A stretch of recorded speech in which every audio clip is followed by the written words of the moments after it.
foi que quando eu comecei a entrar na minha adolescência, eu morava só com a minha mãe. Uma altura eu morei só com a minha mãe, mas foi quando eu entrei na minha adolescência e a minha mãe conheceu o meu padrasto. A minha mãe deve ter conhecido o meu padrasto quando eu tinha uns 9 ou 10 anos. Eu não me lembro muito bem, sabem? Já faz uns anos. Mas a minha mãe conheceu o meu padrasto.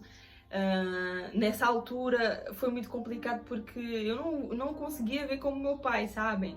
Eu sei que eu poderia até tentar fazer com que ele fosse meu pai, mas ele não era, e eu sabia que eu tinha um pai que morava ali tão perto. Embora o meu pai depois viajar lá para os Estados Unidos, mas todos os anos ele vinha a Portugal. Então eu sabia que eu tinha ali o meu pai tão perto. Porque que eu haveria de fazer com que aquela pessoa que estava ali se tornasse meu pai? Eu acho que na minha cabeça ainda era muito imatura para assimilar aquilo tudo, sabe? Eu era muito nova, eu tinha menos de 11 anos quando a minha mãe conheceu, porque quando a minha irmã nasceu eu tinha 11, ou seja, a minha mãe conheceu o meu padrasto quando eu tinha menos de 11 anos, então eu era muito imatura para assimilar aquilo tudo, sabem? Foram muitas mudanças que aconteceram, eu e a minha mãe não nos dávamos muito bem, não nos dávamos nada bem, né, para ser verdadeira. Eu tentei, assim, ter um relacionamento com o meu padrasto, assim, um relacionamento de paz e tudo mais, só que acho que eu nunca consegui ver ele como pai, e ele não tem culpa. Enfim, hoje eu entendo um bocadinho melhor, porque a minha mãe queria tocar a vida dela, mas ela também não tinha o apoio de alguém que dissesse assim, olha, eu fui curada deste jeito, eu já passei por isso. Eu acredito que a minha mãe não tinha ninguém para lhe ajudar nessa área, né, específica. E também a minha tia mais velha também tinha sido mãe adolescente. Antes da minha mãe, a minha tia foi mãe adolescente. Depois a minha avó teve a minha tia. E depois nasci eu. Ou seja, foi um bebê atrás do outro. Ai, meu Deus. Eu fui ganhando mais uma idade, né? Aquela idade do namoro. A idade de começar a gostar dos meninos. E tudo. Começava a gostar dos meninos e tudo mais. Só que na minha escola... Eu na escola, eu não me lembro de ter tido boas lembranças da escola, porque quando eu andava na escola do primeiro ano para o quarto ano, eu tive a mesma turma, só que depois no quarto ano eu reprovei. Eu tive a mesma turma onde eles sempre insistiam, principalmente uma menina, ela fazia questão de dizer, de me rebaixar por eu ter mãe negra, sabem? Qual o problema da minha mãe ser negra? A minha mãe é negra mesmo. Cara, o que é que eu vou fazer? Só que na altura, como eu era criança, eu não entendia, então eu comecei a esconder isso das pessoas, que a minha mãe era negra. Eu comecei a sentir medo de ser rejeitada por dizer que a minha mãe era negra, então às vezes a minha mãe se calhar não entendia muito bem isso, porque eu disfarçava, né? Às vezes nós estávamos a andar na rua, tentava ir para o outro lado da rua, tentava ficar longe da minha mãe, para ninguém perceber, né? Só que os meus traços não negam, né? Meus traços de negona. Talvez a minha cor possa negar um pouco, talvez eu até de costas consiga enganar que eu sou branca, mas quando as pessoas olham para a minha boca e para o meu nariz, minha gente, vocês entenderam, né? Na escola nunca foi muito fácil, até que eu acho que no 7º ou 8º ano tinha uma menina que não gostava dela e ela não gostava de mim. Até que um dia, eu sempre com aquele meu jeito muito para a frente, eu não sentia vergonha de nada, eu fui lá e falei com ela.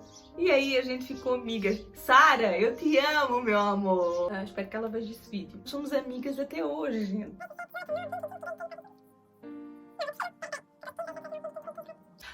Nós somos amigas há 12 anos. E ela foi uma amizade para a vida, sério. Lembro que depois eu reprovei de novo na escola, eu não estava a ir muito bem na escola, eu nunca fui muito bem na escola. E em casa as coisas também não estavam muito bem, eu e minha mãe era só discussões toda a hora, só discussão, e eu afastei-me muito da minha mãe. A minha mãe já casada, né? E depois ela teve a minha irmã, quando eu tinha 11 anos a minha irmã nasceu, mas eu estava sempre afastada dela, sabe? Eu trancava-me no quarto, eu não queria ficar perto dela, porque a minha mãe só fazia confusão, então eu não queria estar perto dela, sabem? E eu, querendo ou não, eu não fazia confusão em casa, mas eu ia para a escola e fazia confusão lá na escola. Eu peço perdão a toda a gente que eu fiz mal lá na escola, que eu falei mal, que eu fiz algo mal, eu peço perdão aqui. E namorei muito, só que eu não queria namorar muito, eu queria uma pessoa para ficar sério, só que não estava sério porque eu também não era uma pessoa séria. Eu também não sabia ser, eu também não sabia me relacionar. Meus relacionamentos deram, assim...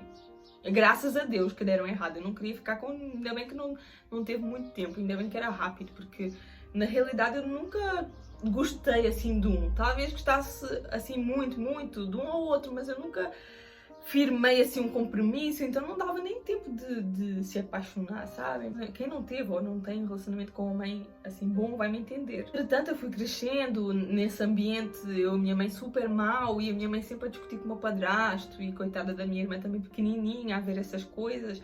Eu acho que o que é que me doía mais não era nem a mim, era ver a minha irmã tão pequenininha a tentar separar o pai e a mãe das discussões. E entretanto a minha personalidade estava a ser formada da pior maneira. Eu tinha essa raiva que a minha mãe transmitia para mim, eu conseguia tê-la aqui dentro, esse rancor, eu queria logo sair de casa, sabem? Houve uma vez que um rapaz que disse assim para mim, vem morar aqui para a minha casa. Entretanto eu me envolvi com ele, só que ele não teve nada sério comigo. Ele não teve nada sério, graças a Deus que eu não fui morar com ele. Eu estava lá com a minha mãe, estava mal, mas pelo menos, olha, é a minha mãe, né? Eu lembro-me que eu cresci com muitos complexos, eu me achava muito magra. Como vocês podem ver, eu ainda sou magra, né? Mas eu era bem mais magra, minha filha. E eu fui crescendo com muitos complexos, chorava muito por eu ser magra, eu achava que os relacionamentos que eu tinha terminavam por eu ser muito magra ou por eu ser muito feia, eu não me conseguia achar bonita, eu queria ser tudo que eu não era, sabe? Eu me odiava de verdade. Eu aprendi a me odiar, eu não fui ensinada a me amar, sabem? Porque eu também via que a minha mãe ela não se amava e isso, querendo ou não, também me afetou. Como ela não se amava, como é que ela ia me amar a mim, né? Hoje eu entendo, hoje com outra cabeça, hoje eu tenho 26 anos, hoje eu entendo. Só que isso trouxe muitos problemas para a minha vida, porque todos os relacionamentos que eu tinha, sério, eu me achava assim, um monstro. Assim, eu não convivia muito com os rapazes com quem eu me relacionava, infelizmente, né? Porque eu acho que nós temos que conhecer bem com quem nós estamos. Hoje eu sei que nós temos que conhecer bem a pessoa que nós vamos nos relacionar, mas na altura eu nem ligava, só queria ter um relacionamento, só queria ter amor, carinho, sabem? Era carência mesmo. Eu comecei a desacreditar da vida. Houve um tempo, uma altura que eu tive depressão, sabe? Eu entrava dentro de casa, eu escondia-me dentro do armário, sabem? O armário da roupa, eu entrava lá para dentro. Hoje em dia eu fico a rir. E eu lembro que houve uma altura que a minha tia estava lá em casa e ela viu-me a chorar e eu comecei a dizer que eu era muito magra, que eu era muito feia. E ela disse, Tati, não fiques assim. Oh, minha tia, tão fofa, né? Continuava nessa vida de baixa autoestima, nessa vida de complexo de inferioridade. E essa coisa da carência, sabem?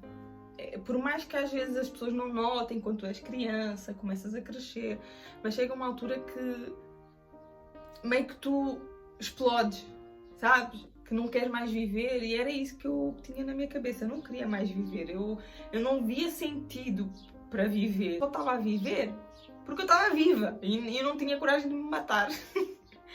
Mas realmente eu não me sentia útil, não me sentia amada, não me sentia feliz, eu me odiava a mim mesma. As pessoas que me amavam eu amava em troca, mas quem me odiava eu odiava também em troca. Que eu tive uma discussão com a minha vizinha e bati nela. E depois eu guardei raiva dela, a gente passava uma pela outra, batia assim uma na outra. Hoje nós somos amigas, I love you, Sandra. Se estiveres a ver este vídeo, um beijo. Que passou anos depois. Eu encontrei ela no autocarro e perguntei se eu podia abraçá-la, se podíamos ser amigas, sabe? E agora quando eu vejo ela, eu a cumprimento.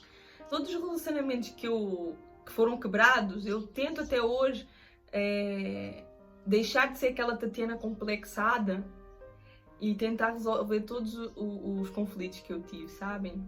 E quem me conhece há mais de 10 anos pode confirmar isso, mas quem me conhece assim há poucos anos não me conhece assim, não sabe quem eu era, não tem noção de quem eu era. Realmente esta história que eu vou contar aqui, só quem não teve pai e quem teve um relacionamento mau com a mãe ou vice-versa vai me entender. Quem não passou por isso não vai me entender. Eu desejava ter outra mãe, sabem? Eu dizia, eu nem acreditava em Deus, mas eu dizia para Deus, pronto, eu lançava para Deus, Deus, eu quero outra mãe. Porque muitas vezes a minha mãe lançava para mim que filha de tal fulana já tinha acabado os estudos, já tinha feito isso e estava a morar sozinha e tal. E ela dizia que eu não fazia, que eu não me esforçava com nada. E essa conversa foi durante muitos anos. E que eu só gostava do meu pai, que eu não gostava dela e tudo mais. Que ela queria ter um relacionamento comigo, só que ela não soube construir. E eu também não a culpo, porque também ninguém ensinou a construir um relacionamento mãe e filha. Eu lembro-me de algumas coisas que a minha tia contou e a minha mãe, a minha avó, ela conta que ela era super maltratada pela própria mãe. A mãe dela batia muito nela. Então como é que a minha avó também ia conseguir construir algum relacionamento com os filhos? Hoje a minha avó, ela é fantástica, tem um coração muito bom. Coitada, ela também não foi ensinada um ambiente de amor. A minha mãe também não. E depois eu também não. Eu falei com Deus, disse assim, Deus, eu quero quebrar isso na minha vida. Eu quero... Se eu tiver filhos, se o Senhor permitir que eu tenha filhos, eu quero poder cuidar deles com todo o amor e carinho, sabem? Eu não queria chorar, eu me esforcei. Ai, meu Deus. Eu quero poder cuidar dos meus filhos com todo o amor e carinho. Eu quero quebrar essa história, sabem? De que a minha avó contou que a mãe dela bateu nela e a minha mãe, depois, aconteceu que não teve um relacionamento tão bom com a minha avó e depois eu também não tive um relacionamento com a minha mãe. Mas, entretanto... eu não falei para vocês da minha irmã.